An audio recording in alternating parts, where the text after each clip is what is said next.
So hello all, and thank you for coming to our webinar today. I'm one of the co-moderators, Susa, a practitioner and a professor of practice in spatial planning from Aalto University.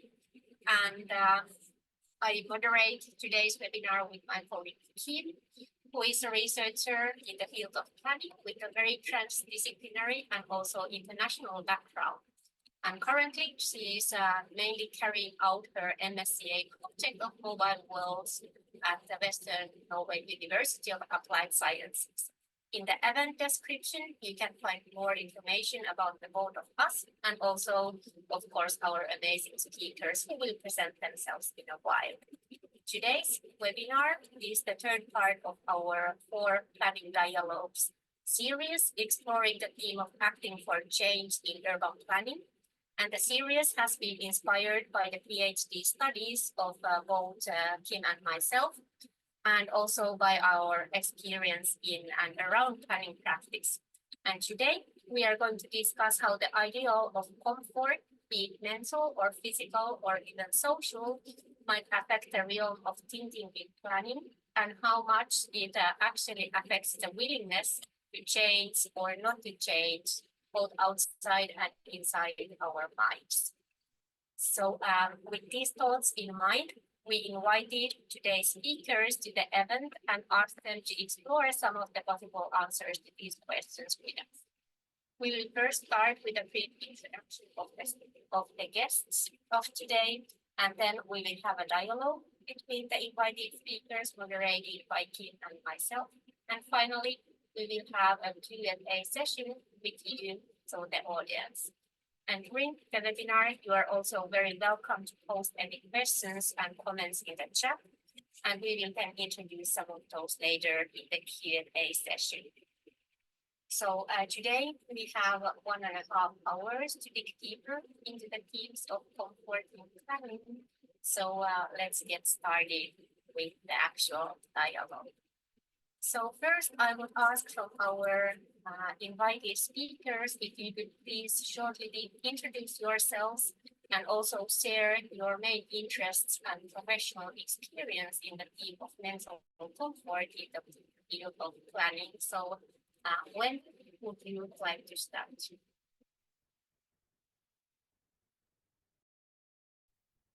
Thank you, Susa and Kim. Thank you for the invitation and for setting up such a nice set of dialogues in which we can spend some time to talk about comfortable and uncomfortable questions. My name is Wendy Tan. I'm Associate Professor at the Western Norway University of Applied Sciences in the Planning Department. I am also Senior Lecturer at Wageningen University and Research, where I'm also in the Planning Department, where I'm also Research Coordinator for the Foundation of Managing Public Space. So I have a bit of a, let's say, complicated background in the sense that I started in practice as an architect and urban designer before I went on into academia. And I've always been fascinated in my research, whether it's about mobility or community planning or community development, about how people learn, when they learn, from whom do they learn from, and under what kind of conditions does this learning actually translate into actionable policy and yeah, desirable change, let's put it that way. So under that line of thought, Kim's PhD was also part of a project with which we've been working on, and her current postdoc research as well. So I'm looking forward to hearing about the rest of the speakers. Thank you for being here with us today, Wendy. So next, would you like to introduce yourself, Antonio?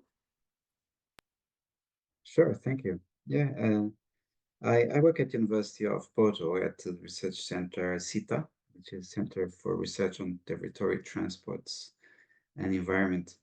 I think that I've done a number of things that implicitly are concerned with the idea of comfort. Namely, I've been very worried with the idea of projectification, precarization, very dominant trends in contemporary organizations and societies, really, and how these relate to merit. And so these are things that I'm publishing right now. Some stuff will come out soon, and so I've been engaging with this, and I'm actually quite curious about what the other people think about these topics as well. So I look forward to it. Great to have you here as well. How about Sophia? You are muted, Sophia. So. Yeah, it could be good to unmute. My name is Sophia, and I'm a researcher at the Department of Urban Planning and Environment at the Royal Institute of Technology in Stockholm, in Sweden. And I'm also affiliated to something called Center for Studies in Practical Knowledge at Södertörns University, also in Stockholm. And shortly, you could say that my research deals with the intersection between urban planning practice, art, and practical and embodied knowledge in different ways. And I also have like a background that's been working as a practitioner, working a lot with participatory processes and and citizen dialogues and so on. And in relation to mental comfort, I think I'm in my research, I'm interested to exploring ways to challenge comfort in decision-making processes in different ways, to challenge habitual ways of doing things and open up for not knowing and becoming surprised. So yeah, so that's my entry to this subject. Sounds good. Very nice to also have you here today with us. And then John, would you also mind introducing yourself? Of course, yeah. Hi, I'm John Sturzaker. I work at the University of Hertfordshire in the United Kingdom. And like several of the other participants, I did originally work in planning practice, though quite a long time ago now. So I've been a researcher for maybe 20 years or so. And in terms of my interest in these topics, I co-authored a paper a few years ago, 2018, looking at fear in planning practice and how that seemed to be affecting decision making as a negative thing, and how we might look to reduce that. And then late last year, I co-edited this book, which is looking at planning in England, planning in a failing state, and that's sort of critiquing the state of planning in the UK, particularly that from the state perspective, looking at the many things that we think the UK government, which is responsible for planning in England, has done to undermine planning and undermine planners, and remove the state of comfort that planners might feel. And we can obviously get into more detail of that as we go on. But I'm really happy to join the discussion, and yeah, thank you for inviting me. Thank you, and thank you all for joining us. It's a really great panel. And we're excited to see these different elements. I mean, sides to comfort that I think will come out here. So with that, we actually wanted to explore a bit what we actually all understand to be comfort, because I think that's can vary actually quite surprisingly. So this time we probably won't ask everyone after one another, but if you want to engage, also let us know, and try to let it flow a bit. But to start off with Sophia, maybe you can share a bit on how you kind of define comfort, and especially mental comfort as well. Kind of what does that mean for you in planning?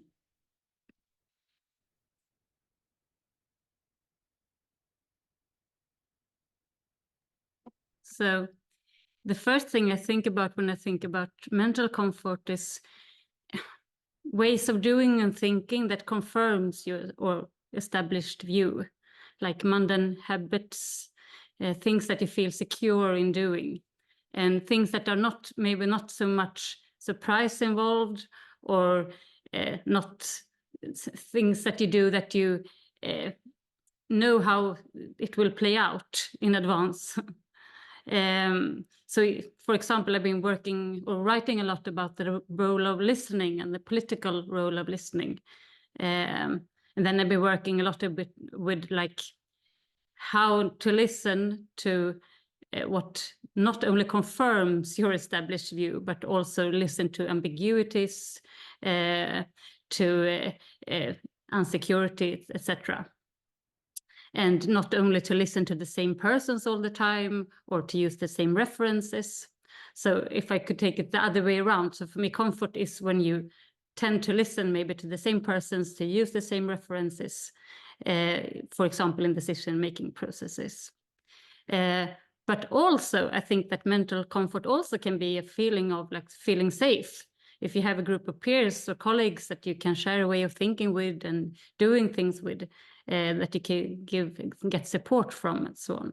So I think you can really discuss this topic in like different ways, but that there is always a question about comfort for whom. It's also can be in the same room, of course, it can be someone that feels very, very comfortable and some other that are not. So I think that's a crucial question. Yeah, agreed. Thank you. John, I see you nodding. I don't know if you want to react to that. Sure. Yeah. Well, I think Sophia has kind of captured a lot of what notes I'd made in relation to this. Yeah, I think so. The first type of comfort that Sophia was talking about there, and I guess I might call kind of risk aversion, possibly, and a sort of tendency to keep doing things in established ways. That might be something that we think is less of a good thing, though still perhaps a natural thing for people, planners being, of course, people like anybody else. Whereas the sort of feeling safe, if you like, is an aspect of comfort that I've been thinking a bit more about in relation to this webinar, and coming back to the book that I mentioned, that and I think what Antonio mentioned in his introduction, when you've got a context of precarity, consultocracy, for example, in the development of this, and the austerity and reductions in public spending, and in the UK, on top of that, constant reforms to planning, so legislation changing all the time, so that planners perhaps are having to readjust constantly, changing what they're doing. In terms of the processes, I think that as well can undermine what we might, the sort of positive approaches to risk that we, because if all of the context is constantly changing, I think it might be harder to say, well, let's try and plan in a different, more positive, risky, or more adventurous way. If you're worried that you might not have a job next week, or that suddenly the government might change things and you have to throw away the things you've been working on for the last 6 months and start again. So I think we need to think about how we define the terms, and whether we're what sort of comfort we're talking about, as Sophia I think summed up very well. Yeah, maybe that's also where you kind of see a convergence, but also a divergence of these sides of mental comfort and physical comfort, and what level, where is the comfort? Where does it need to be? Do we need physical comfort to have more mental, or to be able to challenge ourselves more mentally? Does that mean less or more comfort, right? I don't know. Antonio, would you like to still react to this? Yeah, maybe to say something quite brief, which is the idea that there is, I won't call it neoliberal, perhaps meritocratic. Let's put it in these terms of meritocracy.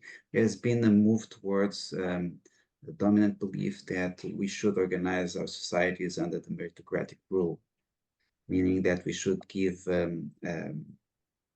power, means, capabilities, rewards to those and to the things that have greater merit. And this is a very interesting thing, because it leads people and organizations to try to accumulate credits that can be summed up and to show that the organization of the person has merit. And this is a very problematic situation, because it essentially means that we have to be constantly being in a state of challenge, constantly in a state of almost a state of emergency. And this is what leads to the idea in turn that we should organize things as projects, as something short, something ferocious, something that requires strong commitment for a delivery that happens very soon, according to pre-established objectives, right? And this in turn works better when the people who are involved in the project are precarious. And then, by means of the capabilities to perform well in this stressful environment, we measure their merit. And because of that, we repeat this time and again. And so it's a constant challenge, constant emergency state. And this is actually a very good idea in a number of ways, in the sense that indulgence, comfort as indulgence, is a very bad thing. Stagnation, moral decay, even physical decay is what we can expect from that kind of comfort, isn't it? But at the same time, as we are heading there, I think we have perhaps the first consensus here, which is that we also need comfort as a nurturing environment. Because if we take that away from people, what happens is that people stop being capable of producing, stop being capable of competing, stop being capable of doing stuff. And so there is this tension between nurturing and indulgence. And I think that where we are heading to is to this understanding that we should give to people with merit a certain level of indulgence, as long as that is not too much, so that they also don't become indulgent, but so that they can enjoy indulgence for a small period of time, perhaps at the time of the project. And then they need to show the merit again. And then it all starts. And so it's almost like comfort in pills or in homeopathic doses. And this is believed to be the formula for success in meritocratic environments, which we often call neoliberal. But more than neoliberal, sometimes they're really meritocratic, this belief in merit of people and stuff and ideas and organizations and stuff, which are about managing comfort, I'll say. Wendy, you want to go next? Yeah, no, I mean, I think that's a really nice sort of takeaway point also, because as with everything, balance is important. So in my fascination with how people learn and the different cognitive frames, I know that you have to have a good balance between a comfortable knowledge base and just that little tinge of discomfort, almost a sweet spot of discomfort if you want to pick up something new. This is the same. We do this in pedagogy as well when we are teaching, right? We'd say, okay, this is your assumed knowledge, your knowledge base, but now we're going to challenge you to do something just slightly different enough for you to grow on. And it's the same that I've been seeing in practice as well. But I think this is where it gets a little bit, tricky. Because how do you know what the sweet spot is, and how do you know where to project this when you're working across an organizational level, almost a cultural, political level when this is? I'm reflecting from coming back from an exhibition of 100 years of design in the Netherlands, looking at all the different planning initiatives that we've done in the country of the Netherlands. And it seems that we used to take really bold moves, like really innovative planning decisions, when things were less comfortable, societally, economically. Right after the war, when the country's economy was not yet growing. So in the pre-70s, 80s period, in the urban renewal, late 80s, 90s period, some bold moves were taken. And we've lost that edge. And we've gone for almost a sort of a death of planning, a sort of religious preservation of the status quo after those period. And then you also see how the planning culture is waning because of that. We don't educate the same way anymore. We are asking less of our students to do radical or revolutionary work. And I think that has to do with the fact that perhaps as a society, when you get too comfortable, so yes, definitely to what Antonio is saying, this is reflected also in our planning practice and policy. The funny thing was when I transferred from Asia to the Netherlands, one of the things that really got on my nerves was in practice, people would just throw away plans or strategies every 4 years, because that was every 4 years the government changed. And they were so comfortable with the fact, despite, where I came from in Singapore, we have very long-term strategies. And I had to get used to that kind of comfort, that I see that this is also, there's a subjective aspect to that. So if you expect that your plans not to be working in 4 years, you are also not going to put a lot of effort into making it too radical, because before you know it, it's going to be thrown out with the next politician. So I see that, for me, comfort is partially, yes, it's about defending the status quo. So I agree with our previous speakers as well. But I think the other part that we should really perhaps address, given that your talk is about how to change, is where can we find that sweet spot to push people to change in a positive, encouraging, nourishing fashion. Yeah, thank you. Very good reflections from everybody. And I think Wendy also naturally also flowed into our next theme that we were going to discuss. So I will start with John, because I think, John, you actually pointed out one of the very fundamental points, that planners are also humans as everyone else. And as you, John, also have a long experience in practice besides academia, what do you think, under what circumstances do planners actually in research and practice seek comfort, and how often might they even follow established patterns in order to increase the feeling of comfort or safety or security that were also mentioned in this discussion? So would you want to reflect on this one and also on what Wendy just said? Sure, thank you.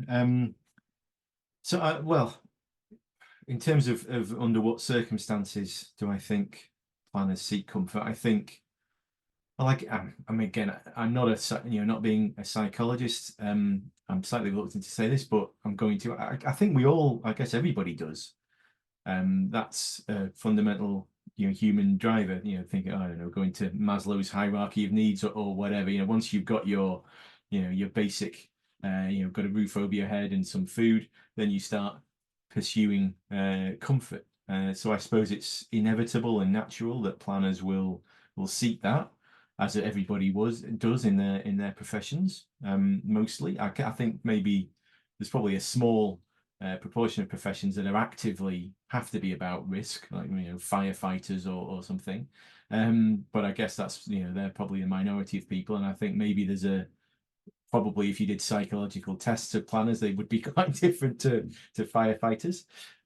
So I guess maybe there's something of assuming we're like most people, that we seek comfort. I don't think, and again, coming back to what I said before, it's not a bad thing. As we've all said, you need some level of comfort to be able to kind of exist and make rational decisions and not be frightened and making decisions that are inspired by the wrong kind of emotions.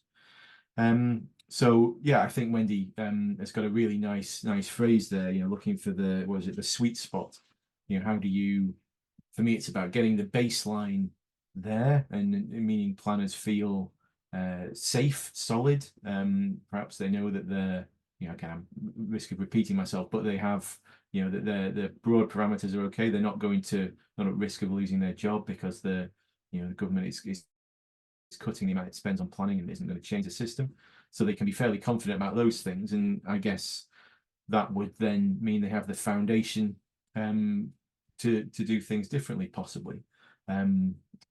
Maybe there's, but how because again, thinking back to when I worked in practice, I can remember planners who'd had the same job for sort of 30 years, and they were, acting in what they thought was the best interests of people. But I guess that's maybe where the comfort had got too much. So it was like, the comfort blanket possibly. And it was, well, this is how we do it. This is how we write a plan, let's say. And we do it in this way. And then we consult on it for 6 weeks. And that's enough. We've done the consultation. And then we move on to the next stage of the plan or whatever. So I guess it's, we have to, that phrase of that sweet spot, I think, is a really good one to try and think more about how we break that open a bit. And say, okay, well, the foundations are still there, but now we need to think how we do things a bit differently and push planners to move away from the comfort blanket, possibly. Thank you. How about Sophia? You have also studied very much this kind of transformations and change and learning patterns. So what do you think? How does what John said here reflect on your? Yes. But I agree what John said, and also think it's a lot about, I mean, both this, if you've been working at the place for a long time and so on, but of course also like what kind of working conditions you have. And from my own experience, when I worked as like a consultant facilitating the citizen dialogues, I after a while became very critical towards my own and others' comfort because I knew that the politicians, they like the reports, when I made them, when the dialogues were I could show photos of people talking happily to each other, looking very, very happy. And when no conflicts arose and so on, And when it like the result confirmed what was already in pipeline. So I felt comfortable making good job if I like reproduced that image, and did that for a long time. So I felt like when nothing unexpected happened, that everything was just like as I thought it would be, then it was like a good result. And then this also influenced how I created these dialogues, and how what kind of methods I used, and what happened when some kind of like goal conflicts came up and so on. So this was actually like, after a while, this created ambiguities in me, which led me into research, and to question the role of citizen dialogues, and also my own role in this.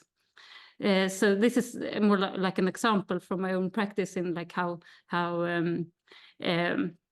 comfort can be, it's not creating so much new ideas. Thank you. Yeah, but I think in a way, all of the ideas and perspectives are very, we definitely have something in here. So Antonio, how do these thoughts resonate with you? Tricky business, because well, I think it's the kind of perspective we use to look into this, because I think that what became quite common in planning is a quite, maybe it's, I don't know what to call it, maybe a virtue ethics perspective, in which there is this idea that we need to achieve kind of a balance, you know, maybe like Aristotle or something, in which there is this tension between comfort and discomfort, and therefore we should achieve the best of two worlds. But if you look into the traditions, I think that there is space to talk about the Stoic perspective, which people love, because there is this kind of ascetic quality to it. There is this kind of, yeah, like I'm tough, and which is, let's say, we reduce comfort and expose people to comfort, including myself, so that I need less comfort, and therefore I get used to be discomfortable. It's probably a very bad idea thinking in these terms, because as far as I know from research into willpower, willpower is a finite resource, and so when we consume someone's willpower, what happens is that that person will not generate more. What happens is that that person will have it used, and then they need to rest, and they need to have some kind of comfort. And so probably there is not much strength, inner strength to the Stoic perspective, but I think people love it, and are into, yeah, let's challenge it further, yeah, a little bit more, and something good should happen out of this Stoicism. Then we can have maybe a existentialist perspective on this, which will be, let's accept discomfort so that we can be more authentic and voice out my anxieties and pain and fear, and it's funny to imagine that we can have an instrumentalist existential perspective, which seems to come out of this when we see it as a planner. You know, let's voice also fear, so that then, and our anxieties and our discomforts, so that then we become more truth, and therefore our actions are more impactful and real. And then the one I prefer, which is the Buddhist perspective, maybe, which is based on mindfulness, and it will be in one in which, so if you look at psychology of Buddhism, which is intriguing, what they say is that we should be mindful of our attachments to comfort, and then by reversal, our will to move away from everything that causes discomfort. And so there is these dualities, right? And the mindful mind is capable of being aware of these attachments, seeking comfort, avoiding discomfort, and transcend it to achieve a state of enlightenment, right? will be from the person that is not stuck to these needs to react a little bit like avoiding seeking, attachment, detachment, and I explored this in a paper I published quite a long time ago about emotions in planning. John referred to emotions, and I think it's a really key thing, right? Is the importance of emotions. And my claim back then was that we should be more mindful of our emotions, in the sense that my argument was, well, that good planning practice comes from the planner that is aware of why he or she is doing what he or she is doing, because he or she is mindful of this display of things, and that there is a great risk of not doing so, because then that kind of Freudian Jungian shadow comes into effect, and then we are acting upon our shadow. We don't know what we're doing, and so we might seek discomfort because we are in pain, and go all crazy neoliberal because we are in pain, or not, or do something other completely random thing because we don't know why we are doing and what we are saying, why I'm saying what I'm saying, why I'm doing what I'm doing, why I'm feeling what I'm feeling. And so I think that this debate on comfort and discomfort, but my preference goes to a debate on why, to the extent to which we know our reasons, and therefore why we seek or we challenge comfort and discomfort in our actions, and why we also want others to have to deal with our managerial approach to comfort and discomfort, which is something that planners love to, which is to find the levers and the things you push so that you get results. And this mentality in planning is quite pragmatic, actually. It's fundamentally anti-democratic, funny enough. But we have it. It's essential to the scientific knowledge of planning, is to identify the drivers and the levers, and use these in papers we write, so that we can influence things in the direction we want. Is that legitimate? Well, there's a big question for us all to think about now. But I actually, yeah, in a way, I think it falls from there. I'm wondering.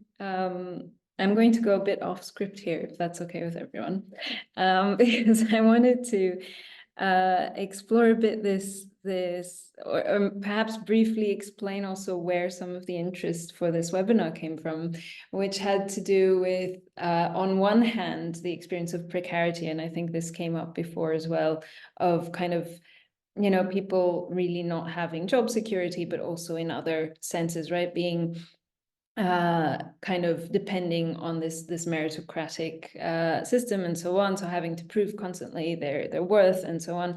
So that side on one thing, and then but then also perhaps this tendency for planning to seek and not just planning, probably it goes beyond that, to seek sort of a strange form of comfort from now emerging, for example, technologies, and especially artificial intelligence and these kinds of things, where suddenly it seems like it would be desirable for us all not to need to think at all anymore, because a machine is doing it for us. And so we kind of to think, are we so desperate for comfort that we try to create conditions in which we need to think no more, right? And is that happening? Is that not happening? And how much risk is there as well in that, in kind of almost compensating for a lack of comfort in a field of in a relatively physical sense, by trying to diminish the sort of difficulty of thought. Is that happening? Is that not happening? I don't know. I see some reactions, so maybe we can start with Sophia again here and just go through, if you don't mind.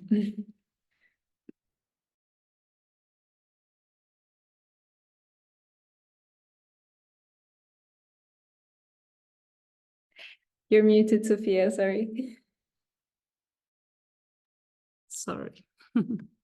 Yes, I don't have any direct answer. I'm more like into the thought of that I think it's not enough with the technical new things that we need to relate to both the world and the more than human world in new ways, and maybe like, yeah, learn to relate to each other and rethink how we work and how we live and so on in relation to create some kind of transition or sustainable transition.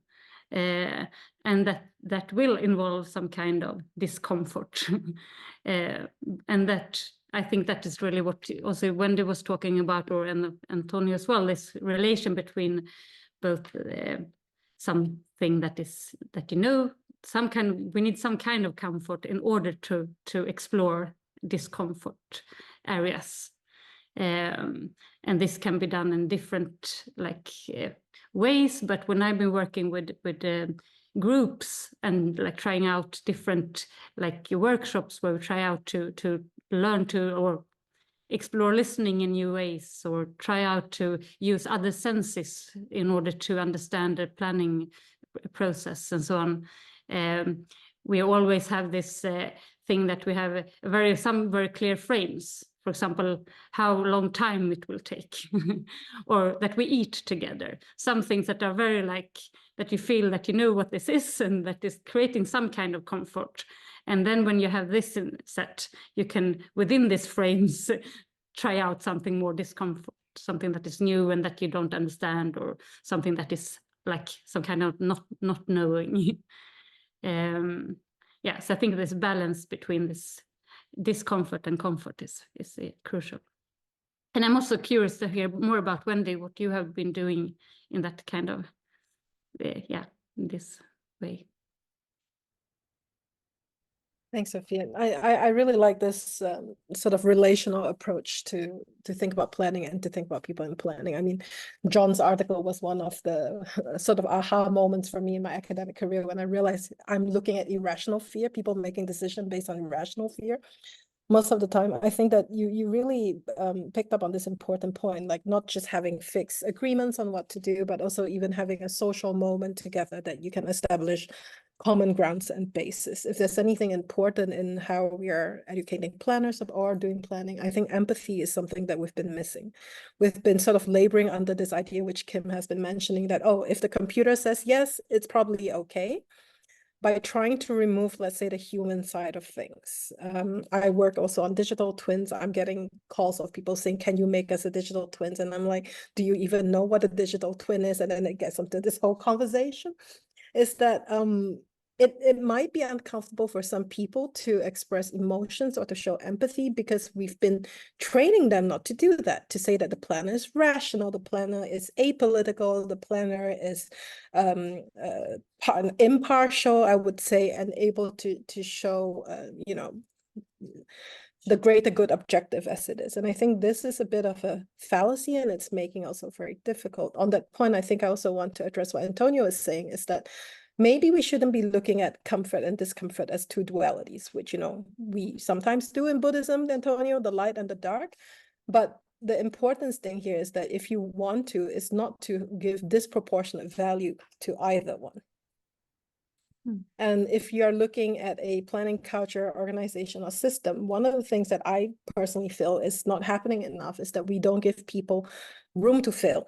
We don't give people room to, maybe sometimes be human and make wrong decisions, because we immediately equate this disproportionate value of, okay, the consequence is way too big and you're not allowed to, and therefore it's much better left to the computers. And half the time, computers are not doing a rational decision, because I input the data, I give subjective frameworks to how the data is being analyzed and evaluated. There is always subjectivity. So I think it's a fallacy that we've been telling ourselves that, if we leave it out of people's hands, that things would just be better, more comfortable, and less difficult to discuss. I mean, I'm not sure whether this ties in very much to your discussion lanes within this dialogues, but one of the huge things that we are struggling with also within university as academics is also the political nature of what we teach. Where does activism play a role in that? How comfortable are we to bring that into the classroom, into the practice itself? How comfortable are we actually voicing out our political stances? as academics. And that is perhaps even the first and most important thing we should discuss before fixing the planning system is where's our personal comfort level into doing this? What is the moral, ethical comfort level in what we do?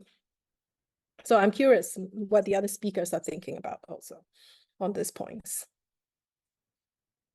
Thanks, Wendy. John, would you like to react? I know probably everyone can say something interesting here, but let's start with you. Yeah, thank you. Yeah, I'm sure. I'll talk very briefly to allow other people. I'm making so many notes and there's arrows going everywhere. Just briefly though, to come back to what your intervention, Kim, about AI and so on, just made me think of a really interesting paper I read recently in Urban Studies by Matthew Cupp and Andrew Carbonen, where one of their arguments is, I'll just quote from it: "The rise of smart cities represents a partial return to early to mid 20th century positivistic knowledge politics and the reassertion of technical experts as the drivers of urban change," which I thought was I hadn't sort of seen that particular slant on it before, and it just made me I made that link with what you were saying, Kim, that we can, that maybe Planet C as being, well, whether or not Planet C as being this, it is seen by some as being, rational again, and maybe that's, there's a danger it pulls us back in that direction, and all of the the reasons that kind of rationalist mode of planning, theoretically at least, we moved away from, recur again, because as Wendy said, it comes down to the data both the data you put into it and how you teach it or train it being AI systems to interpret the data and all of the biases there. And every day in the newspapers we read about AI systems supposedly being programmed to do one thing, but then learning and becoming more unpleasant, becoming exclusionary or whatever. And so I think it's a bad thing, certainly for planners, to seek comfort from AI and the notion that it somehow will make better decisions or more rational decisions, because we know that isn't the case, or if it is the case, it's a very narrow definition of rationality that's exclusionary, possibly racist, etc., depending on the data that it pulls from. Yeah, so that's addressing your sort of specific comment, Kim. But perhaps I'll let somebody else talk. I'm in danger of waffling on if I'm not careful. No, this is great. Thanks, John. And Antonio? Well, I can just add something regarding this issue of artificial intelligence, talking about text boxes. And I think that the reason why artificial intelligence, which is not artificial intelligence, is just software that generates text based on prompts using databases, and why they are so popular. And I think because we entered deeply what we can call, and I've been calling lately informally, the politics of text boxes, which is that for in the world of projects and in the world of forms and in the world of accountability, there is always lots of text boxes we have to fill, and these text boxes result from legitimate claims. For example, gender equality. Include in your project or in your accountability mechanism, whatever, a box in which you talk about the extent to which you have been promoting gender equality. Legitimate claim, that is another text box. What about, say, health and safety? Another legitimate thing to put in a text box. And then we have to write 8,000 characters, something about that topic, and then about something, and then about something, and then the whatever that we do is about filling text boxes. And these text boxes are stupid because not because the claims that are made that justify the existence of the text box, they're legitimate, but assuming that because I wrote a text box, that I fill the text box with some nonsensical talk, am I adding anything to anything? It's a very surprising thing that we believe that by means of filling text boxes, we're doing something. But that's what it's all about. And in this world, artificial intelligence really generative software for producing text. It's fantastic. It's fantastic. I don't want to write this nonsense now, in which the answer is given. You know, no, I'm not saying no. We don't do gender equality here. No, we don't do that. Of course we do. How can you claim not to? But then, do I really need to write about that? What best there is to fill that text box than a generative software that will put just some text to put there. We use some prompt. Can you write something that and it produces the text box? And what is interesting about this is that we feel quite uncomfortable about this. That makes it so comfortable because no one wants to write those text boxes. It's horrible work. It's boring. It's redundant. But at the same time, we do resent that I'm using software to do this. Some kind of machine is writing my text, and so there is this tension there. And I think that we should basically, we're in a situation in which we have accepted so peacefully certain protocols and certain things like the politics of text box creation, and we are not comfortable with it, and we hate it. Most of us do. Some people prosper in it, but most of us, I don't think, are very happy, and we don't challenge that. And then it is a sequence of problems that is ultimately leading to the proliferation of generative softwares, text generative softwares, because what best there is to inform a software of this nature than to give them how text boxes were filled. That's how they best learn. And so we are in this world in which eventually we don't need people. We just kind of make a machine to produce what are the important text boxes for this, and then we put another machine, or even the same, filling the text boxes, and we just throw that into the system, and someone is going to assess that, probably using some software because it's boring work. And I think we really need to challenge this bureaucratic, technocratic situation, which is ridiculous. But no one is. On the contrary, we are heading increasingly more towards this direction because software is making it even easier. And because it's easier, we add more text boxes. Soon we'll have a text box to say how you use software, generative stuff to, and so we need to stop it, and we just don't. Wendy, I feel like you have something to say here. No, I mean, I recognize the issue, but well, luckily for us at this point, Antonio, there's something called a rate of decay with the learning algorithm. So, if they do it more enough, the information would decay. So we have that fail safe at least. But I recognize this. I think at one point when we were trying to make the planning process very, very coherent, very rational, very comparable, we've sort of devolved into sort of checkbox or text box in your case type of planning. And then you see this being an issue that people are just copy and pasting stuff. I mean, with Kim's research, we were working embedded in so many community initiatives, and we see that yes, there is one side to planning, which is these are the forms you must fill, these are the rules that you all have to fulfill. But then there's another side to it, which is where people make sometimes sensible choices, sometimes not, about whether or not to facilitate a community initiative. And we ran with these initiatives for 5+ years to see how they grew and how they diminished in some cases. And the ones that really stuck in my head, at least, were the ones where you had people able to step in beyond these sort of bureaucratic processes to say, wait a minute, yes, maybe they don't fulfill all of these comfortable boxes they're supposed to fulfill, but we dare to take a gamble with them, and we want to make something work, something change. And perhaps maybe comfort is one way of looking at it, but perhaps another word we might want to introduce is, there's a really lovely Dutch word for it. It's called lef.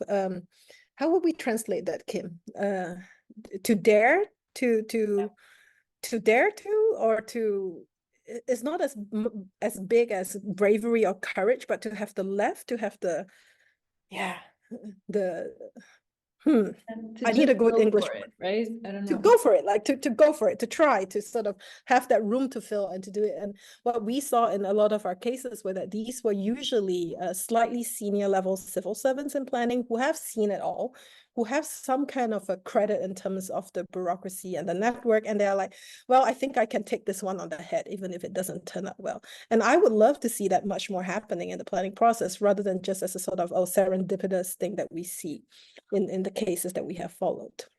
And to come back to comfort, I think this is the thing. You have to be comfortable enough to be able to have lef, as we call it in Dutch, but also uncomfortable enough with the current situation to say, I want to make a change out of this situation.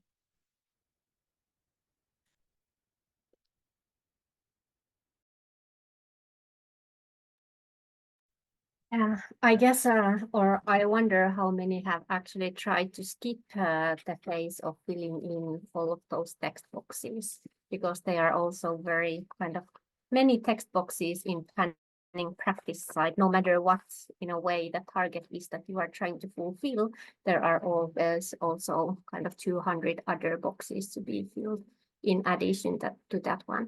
But let's move on to our last question to open up the floor also to the more open discussion and the Q&A session with our audience.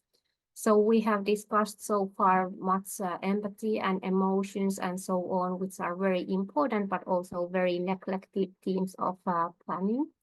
And the foundational interest of this webinar series overall is acting for change. And we have discussed today very much about how to avoid risks, how to, in a way, stick to the status quo, how to go for the techno-rationalist mode of planning in order to stay in the comfort zone.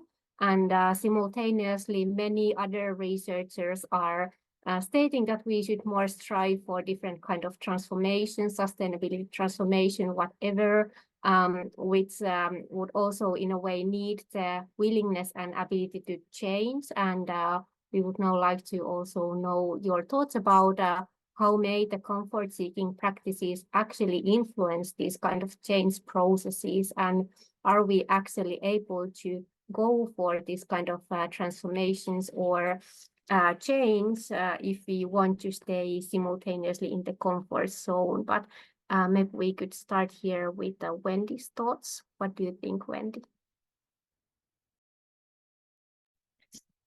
Well, I think that, let's put it this way, from what I've seen in practice, and perhaps it's not encompassing every experience that's out there in the world, is that change is something that people usually say they want. And then it's another thing if it actually happens and to what extent that actually happens. I mean, if you ask our economist colleagues, this is a question of transaction costs, how much your system and your organization is set in its ways, the higher the cost it will take for you to make such a change. At the same time, we are also in the business of managing, facilitating societal change and the spatial impacts of it in any case. It becomes a bit contradictory for me, having to sort of like safeguard the basic threshold of how certain infrastructure is working. I work a lot in transport mobility, so it's basically, are your roads still working? Can the cars pass? Can people go to their homes? Down to very simple things like, how come a certain community or a certain ethnic group have no access to healthcare or to education, and it is. So it can be very contradictory in that. And if we're thinking in terms of comfort-seeking practices, what I've seen work quite well in some of the organizations that I've worked with as a planner, as a researcher, is to have room for, and I hate this word, they call it innovation room, and Kim knows I hate this word, but basically what they mean is that they give practitioners a space, or at least, is a physical space, financial space, political space to try things out. And this ties back to what I said about embracing failure in the work that we do. Very rarely do we get people saying, hey, I did this project and it was really stupid of me to make these choices. This is where I have not been doing well. But I think that those are actually things that you learn the most from. We've tried out with some fellow academics to talk about failure, but also in certain consultancies we've worked in. I know it's a trend now, but it could be a very interesting trend to capture, is they do what they call, instead of like a Pecha Kucha, where they celebrate successes, they talk about failures. Not too long, not too big story or context behind, but much more, I did this really stupid thing. Don't do the same thing I did. And if we would make that more okay, so in your case, Antonia, to attach the positive value to embracing that kind of discomfort, I think it might actually make it more comfortable for us, rather than say, oh, you did something wrong, hence you lose your job or you go on to another project and you never talk about it again. So not sure if that makes sense, but I think we need to create that room, and that includes starting from ourselves with our academic colleagues to say, you know, what did you do stupidly the last year? How can you not do it again? Yeah, that makes really much sense. Yeah. Very kind of pro failure human also myself, because I think that's the way or the key to learning also, especially in practice. And also now actually quite many practitioner seminars even have these fuck up night sessions in which you are in a way encouraged to share your failures and tell how you fail so that nobody else needs to fail in the same way with you. But John, what do you think? How do the comfort and change fit together? Yeah, well, I think everything that Wendy said is really powerful, really important, really good ideas. But I want to just come back to something else Wendy said earlier, which was talking about courage to go for things, and the left, or which I probably mispronounced. And she said that comes from more, in her experience, more senior planners, more senior civil servants, in her example. And I was thinking back to some other research that I've done, talking to planners in different sectors about, you know, how they decide whether their behavior is ethical and how they make judgments about that.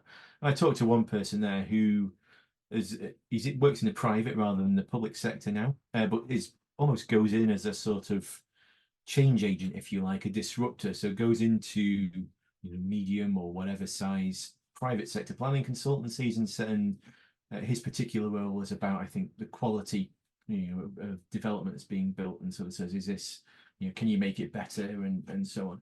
But that's a little bit the same, perhaps. You know, he's seen it all, as Wendy said. So he's seen lots of success, lots of failure as well, no doubt. So he can come in, you know, from the outside, but in a not entirely outside. So again, maybe it's a little bit like that sort of, you know, taking away the risk of failure a little bit. He's part of the organization, you know, he's paid there, but he's not attached to the project. He doesn't particularly, you know, care whether you listen to him or not. He's just going to come and say, well, you know, that could be better, couldn't it? Or how could that be better? You know, phrasing it in that sort of positive way. So maybe there's something about getting people not directly involved in things, not directly involved in projects, whether it's from other municipalities, other public sector agencies or whatever. And again, possibly older, not necessarily, but people who've had the experience and can come and look at what planners are doing and say to them, well, you know, that's one way to do it, and you've been doing it like that, and it's okay, but maybe you could do it in a different way, and that would also be okay, and possibly more okay. So yeah, I don't know, something about bringing in different perspectives in a lower risk way than getting to the end and then everybody looks at it and says, oh, that's not right. Intervening somewhere through the process. Yeah, thank you, John.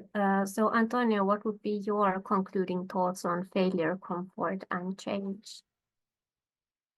I think one thing that interestingly we didn't talk about was power here, and because most planners would have a power relation with the organization in which they play. And following a little bit an interesting conversation I had some days ago with Wendy, talking about moral compasses, and I think that probably to a large extent, comfort results from an interplay between our personal compass or personal moral compass and our expectations, and the organizational style and type of power and expectations, right? And we can imagine one habit I have is to categorize organizations, and we can think about, for example, hierarchical organizations, and how, for example, if I comply with a hierarchical organization, I'm doing something so different from if I'm complying with an egalitarian and collaborative, communicative organization, or if I'm complying with a market-oriented, performative, all about metrics organization.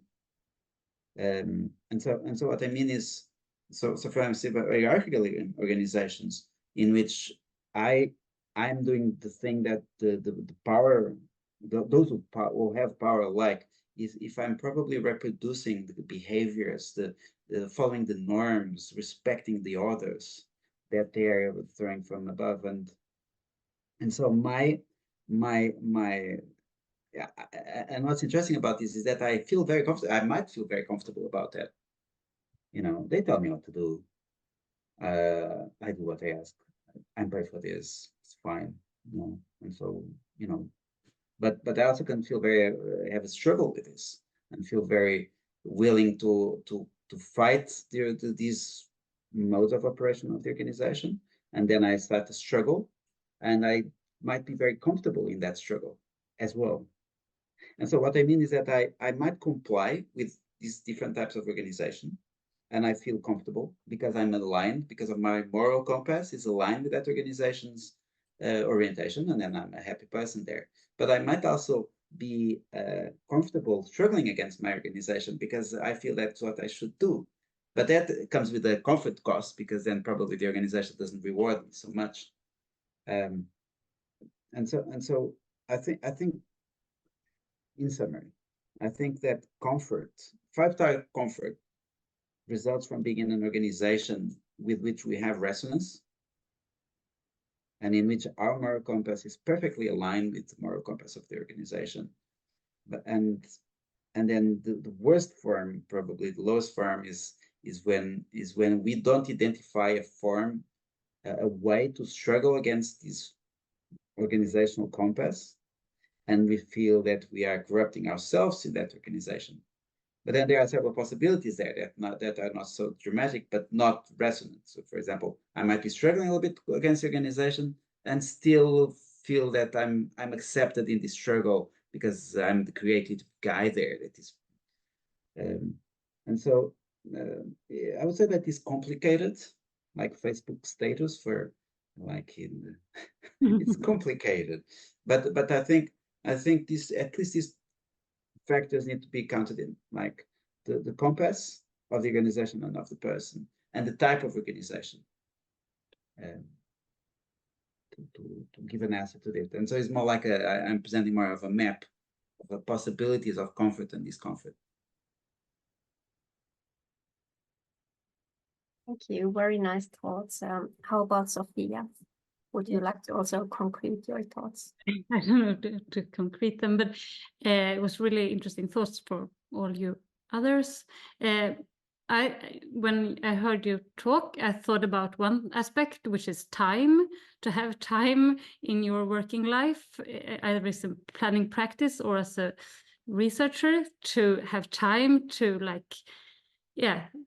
take care of these frictions and failures. I think that's crucial to have time for that, which is not often, I guess, if it's like goal oriented and you have like very short time frames.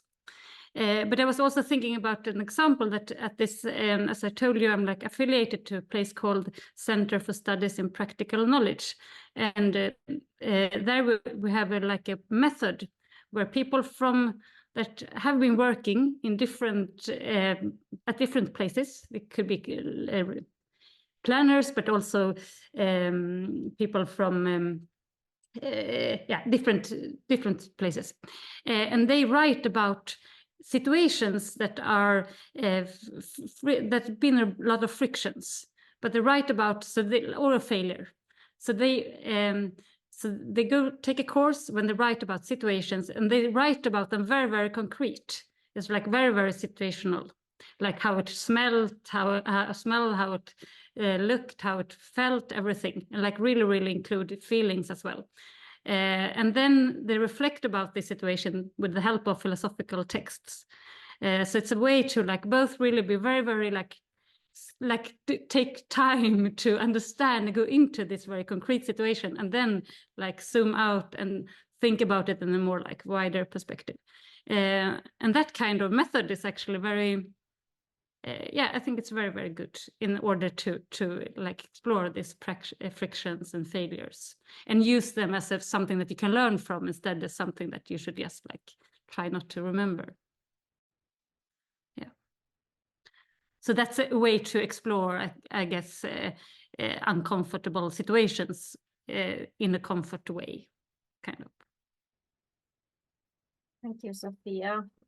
What a great discussion we have had. I think Kim is also feeling the same. And now we would like to open the dialogue also for our audience to make it a bit more interactive. So we don't yet have any questions posted in the chat during the session, but if there is anybody who wants to join the discussion, or also for our speakers, if you wish to continue discussion on any of the themes with each other, feel free to do so. We have enough questions to keep going if no one else comes with any. Maybe I'll just ask one to see if the audience gets interested. Unfortunately, I did get a message that someone had to leave for other reasons, but was really enjoying the talk. So, well, these things happen. Time is definitely an important issue with all these things. So, but one thing now, maybe picking up on one thing, Sophia, that you were saying about this sort of time and these workshops, also very sensorial, right? And grounded. That kind of made me think about this connection between challenging mental comfort by kind of, as you say as well, you know, getting out of the comfort zone by exploring these things through arts workshops in a way, and through these also embodied workshops that you do, you spoke of.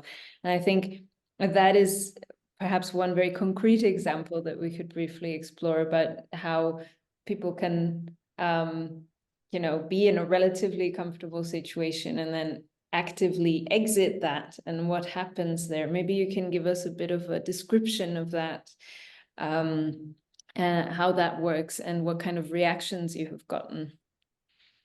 Yeah, so one example I had that I did part of my PhD was to conduct different, what we call acts, but you can call it workshops, where we invited 30 people that were both people living from that community where we were in Tensta in Stockholm, but also some people that were artists and some that were researchers. And together we met for 8 occasions, and we met for like a half a day every time. And every occasion we tried out different kind of artistic methods that in different ways explored the notion of the politics of listening, but not only listening with your ears, but also with your body and with your senses in different ways. So one example was that we did, we invited a group that worked with sound walks. So we walked together and we didn't talk.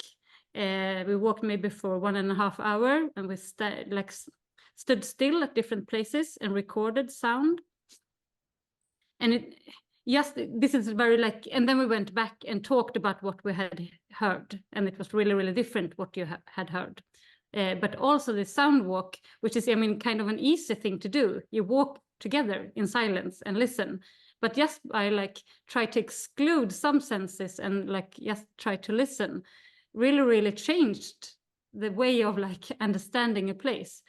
But we're also very interested in relation to how you were seen by others. Walking together in silence were also a bit threatful for people. You not talking, just walking together. Some people got really didn't understand what we were doing. So in many aspects, it was, that was one example of trying to try out other kind of ways of engaging with the place and each other, and what happens, what kind of new things do you hear. But one thing that came out of this 8 different acts were that everyone said that they got really aware of how they used to do things.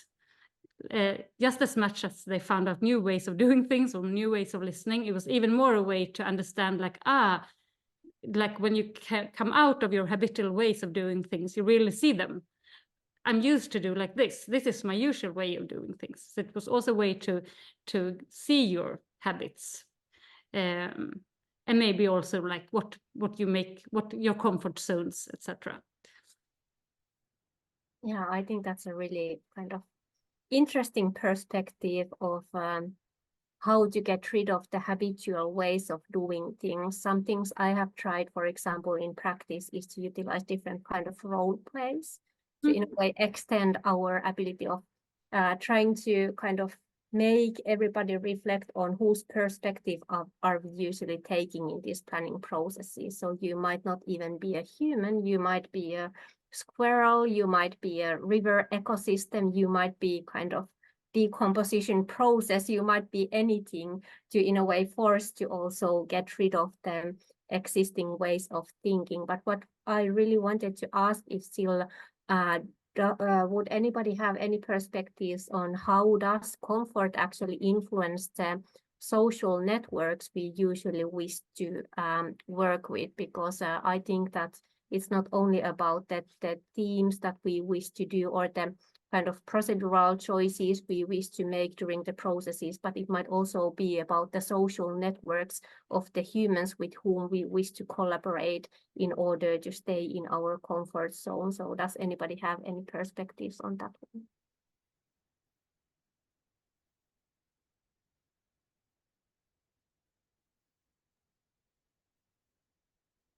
Sure, I'll go in, I guess. Yeah, I have no doubt it does. I guess coming back to the the human side of things again, I think there's lots of research showing that we tend to flock together to people that we feel comfortable with, which might be people who look like us, might be people from our particular demographic background or in the country we're from or whatever. So I guess that will, and again, the research, the evidence suggests that it does, doesn't it, influence what, how planners carry out consultation, and maybe not how they carry it out, but how the groups that they, attach most weight to, perhaps, subconsciously or otherwise.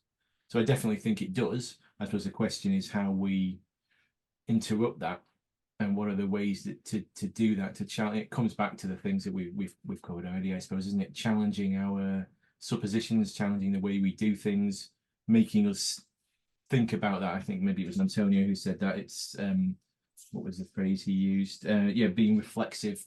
Mindfulness was the sort of the philosophical approach, I guess, to say, I guess just to say to planners, you probably will do this, and that's not necessarily a bad thing. It's a natural thing, possibly, but you need to make sure that you're trying not to, and you're trying to seek out different views, and putting extra effort into doing that, which hopefully, I guess certainly I do when we're teaching students.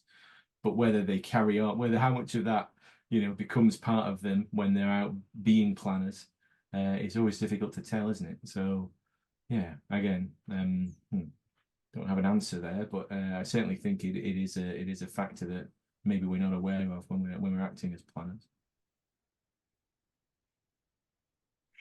Yeah, I wanted to ask another thing, which again also inspired a bit of my thoughts on for this webinar. It was kind of, and it was picked up a bit before, this idea of the political risk of actually engaging the fear of discomfort. So put in other words, isn't it quite dangerous for us to, dangerous politically speaking, for us to get kind of into a cocoon in which we believe, okay, this might not be perfect, this might not be, the best way the world can be, but I'm pretty comfortable here and I don't want anybody to disrupt that. And we are in a situation that is very, precarious in a natural sense, in a global sense, but there's still there's people living in constant discomfort around the world. So that's also, we shouldn't forget that. But if we're talking about planners in Western Europe, let's say, in a general sense, then are we actually, kind of not exploring alternatives to what is being done because we are politically seeking comfort as well? Anybody that would like to respond to that? maybe I can say something. I think there is a greater risk than political risk. I think that in daily life, so let's say that to constitute a political risk first, there needs to be a psychological risk. If you want to put it that way. So for example, the politician, the decision maker that loses control, says something absolutely unacceptable in public, etc.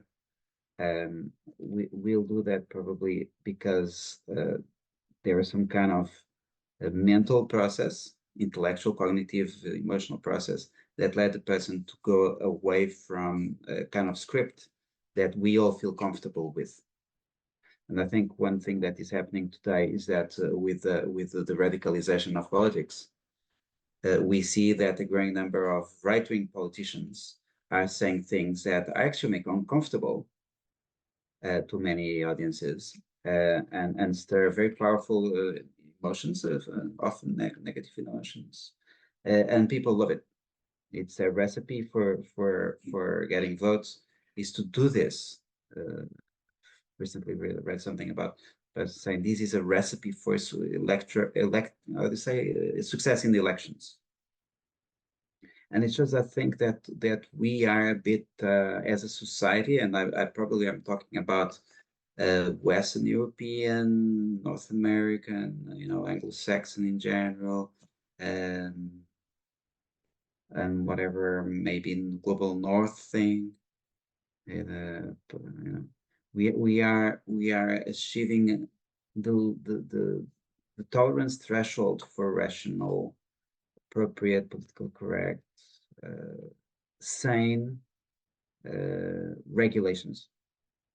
And I think that one book that someone I know recommended to me, which is the Dawn of Everything, and they show how and they explore how in the past there were different modes of governance throughout the seasons, and people be open for very different mentalities to manifest.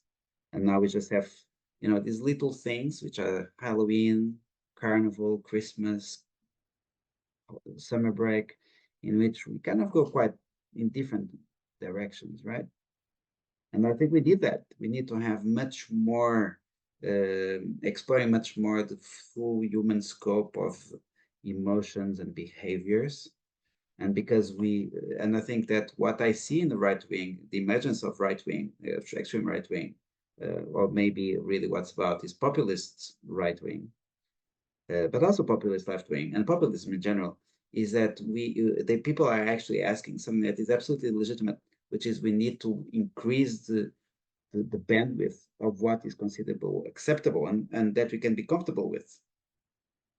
And I think we should listen to this.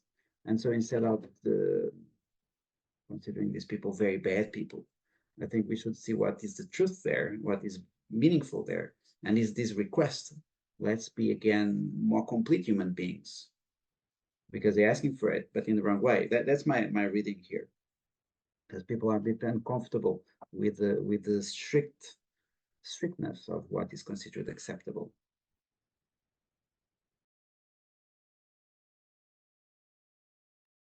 I'm taking notes here, but thanks. I think that those are really key questions that have, in a way, I feel like some of these things have been explored and probably in different disciplines. And I think that's probably also one of the things that ends up coming here.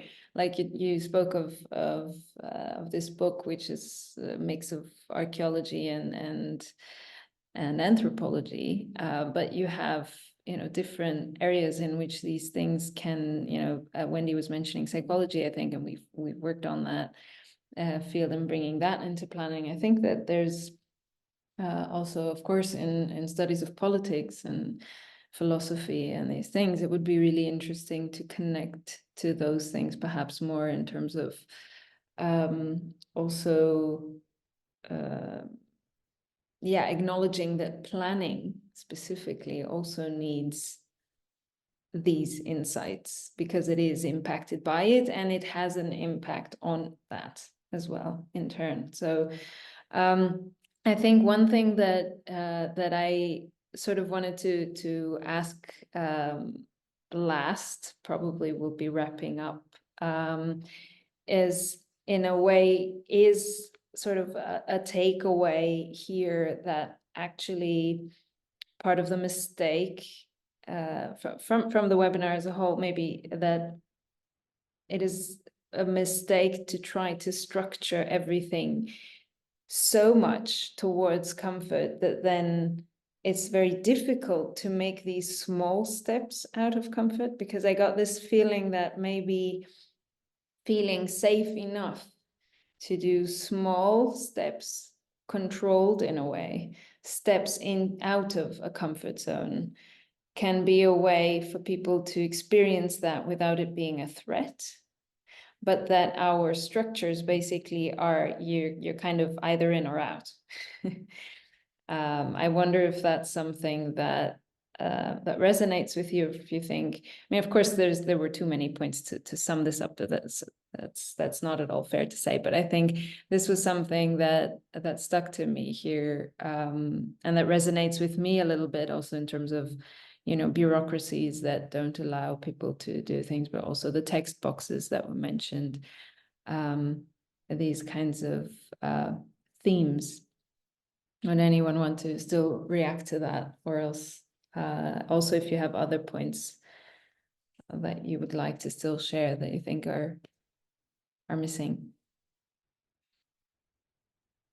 Well, maybe I can react on that, Kim, because I'm sitting here, I think, from a very different perspective, because of course this started as a conversation pre-corona, I think, when we got you that extension grant, when we started talking about several of these topics and saying, oh, it will be fun to get people together and SUSA to do something about it as a sort of the background of having these dialogues. And to be very fair, I like having a word that we sort of took and started to freestyle off on.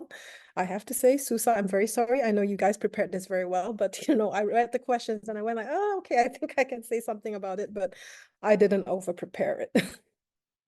Yeah. Which I think might be sort of my way of dealing with things. And I was still a little bit caught up in what SUSA was saying. One thing, if I would say that in hindsight, what I think we could have done better is exactly what SUSA pointed out right before, which is, are we always speaking to our comfortable networks of people? Could we have, I don't know, invited a psychologist in here? Could we also have maybe invited someone from a completely different field to challenge what we are saying, to say, you know, you planners, these things, they're really minutiae, it's not that important. I don't know, I would have liked to hear something to that extent as well. And I am very guilty of the fact that I love working with certain people and I keep working with them. That is my thing, but I'm also very open to working with new people, that being said. But, you know, there are certain people who I'm very comfortable working with and I'm still working with them. So maybe that's a good takeaway for me today. I need to reconsider like who else I'm working with. Maybe I need to add more people to the list. Yeah, I mean, thanks, Wendy. I do think we invited John here for the first time. I hadn't spoken with you yet. And Sophia, we also met the first time in the last webinar. But indeed, we do end up in some silos. I think that's perhaps unavoidable, or perhaps very difficult to avoid. And sometimes you also have to make choices. Actually, if I may do a bit of self-promotion, there's for SUSA and myself, there's actually the podcast, the Planetary Planning podcast that we've begun, and we uploaded a new episode today, which is on more than human planning with Jonathan Metzger, and really interesting perspective on the fact that we make choices all the time in planning, and we make choices to exclude, if not other people, as SUSA just shared the link there, if not other people, then definitely other species. We are constantly making choices in favor of some and in detriment of others. And so I think, these are definitely challenges to keep putting ourselves in a way, right? Any last thoughts, anyone?